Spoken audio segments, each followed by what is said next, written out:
for this challenge is very simple. I want to improve my business, I want to improve my health, and I want to improve my life. And I want to document it to see where I'm at currently now and where I'll be in 30 days.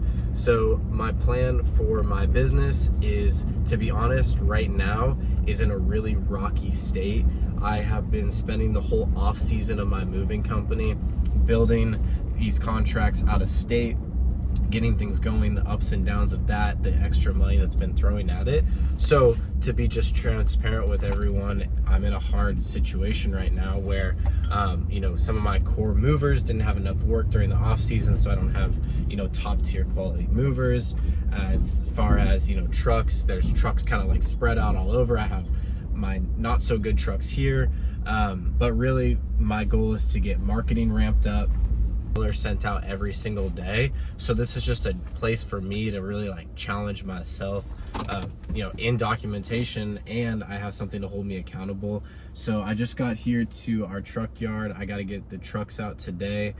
So that's really my goal with my business. My health, I have not been prioritizing working out. I used to run every day, used to work out. There's this place called F45 where I would go all the time. I haven't had time at all. I've just been trying to work so hard, and with having 2 kids and a family, by the time I get home, I have to take care of them.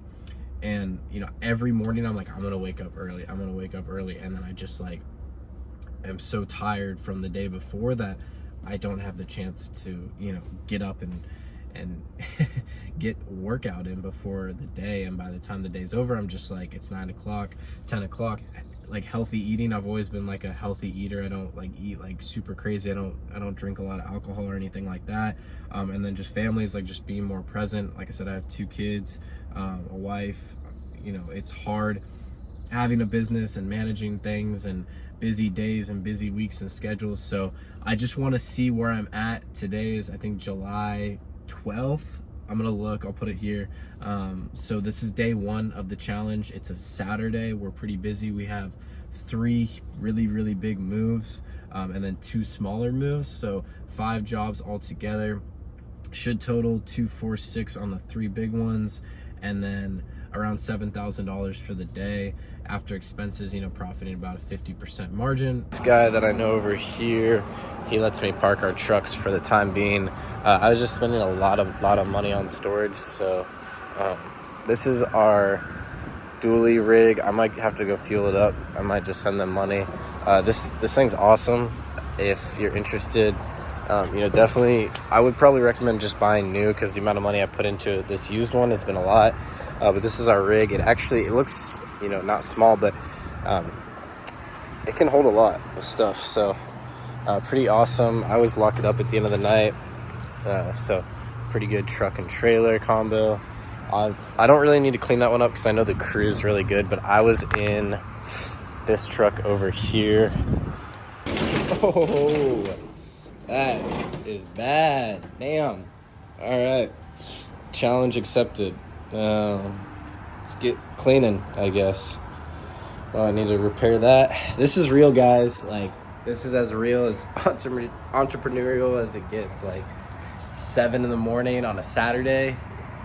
I'm in one of my trucks and I'm gonna clean it up. So, yeah. All right. Cue the B-roll. Like I said, really my main goal with this channel is for me to document, but if you're a young 25, 26-year-old and you just want a good side hustle, doing this on the weekend is a great way to make extra money.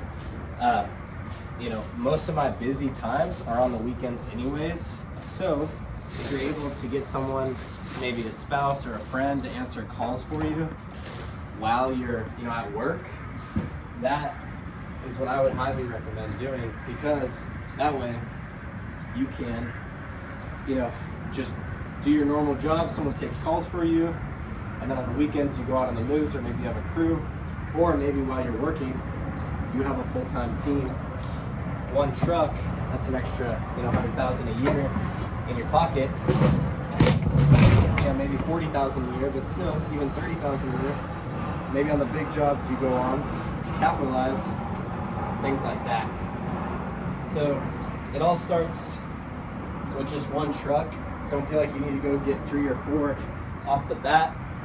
I started with one pickup truck when I grew this. So whatever it is that you feel like you can do in life, as far as your abilities to get something going, just take it one thing at a time.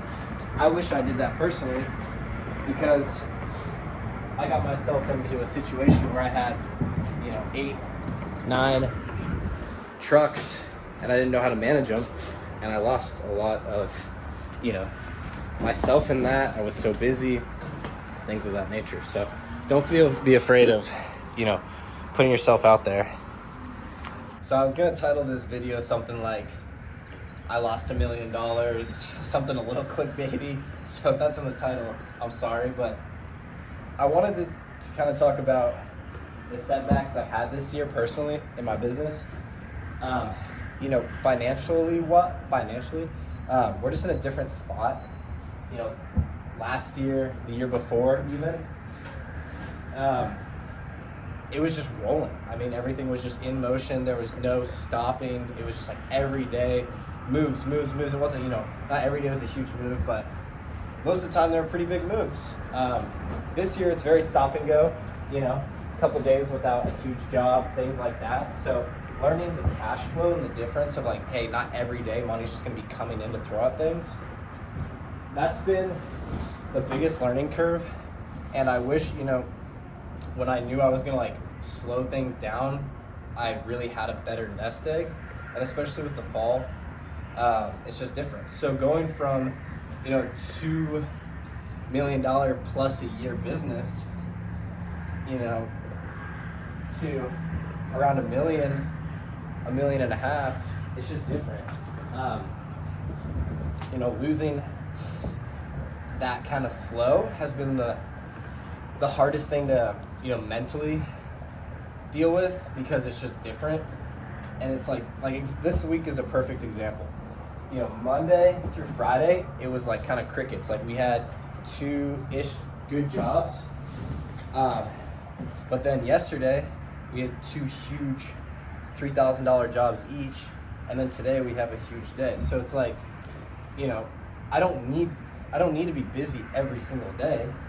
It's just kind of maybe it's my ADHD, or maybe it's my personality type, or what I'm used to, that it's I need to be busy every single day, 365 days a year, because that's what I had been doing for 5+ years. And it's just that's not the case anymore.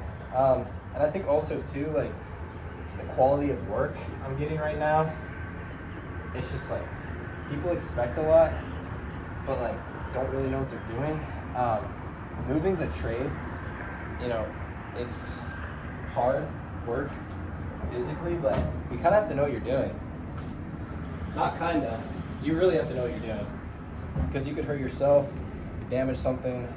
I mean, it's a trade for sure. It's not just a labor position. So I guess what I'm trying to get at is, this year I had some wins. I had those huge jobs, out of state, but to me it feels like a loss just because it's different. And I'm starting to look at it and see might not have been as big as a loss as I thought. Financially, it's a little bit more stressful, dealing with truck payments, cash flow, new ventures out of state, things like that. But altogether, we're just taking it, learning lesson, and pretty much cleaned up. Not really, gotta throw away all this, but I got all the pads folded, so do that. I use this a lot of times when I'm doing packing jobs and they're going into storage. If I don't have paper pads to give them, you can use this, kind of wrap it around with shrink wrap. It actually does a really good trick, so that's a little pro tip for you. And great, the only shrink wrap is all the way up there, so let's get that. One thing I never try to do is buy this kind of shrink wrap. I usually like to bulk order it, but I don't have any right now, so we're gonna get this. The job site, got a clean truck, not too much stuff, but Love when there's an empty truck to work with, organized, not too much stuff. Just grabbing things out of here and then the rest of the house. So, gonna shrink wrap everything, make sure it's good to go. Helping out that crew. The guys had it, so I'm just gonna head out. Everything was going fine. I got 2 other crews running right now. One is gonna be loading a 3-bedroom into storage, and the other is just a 1-bedroom, but they have a couple afternoons, so should be a decent day considering for Saturday. And then answering sales calls, doing my mailers, and heading out back to the office. Gonna get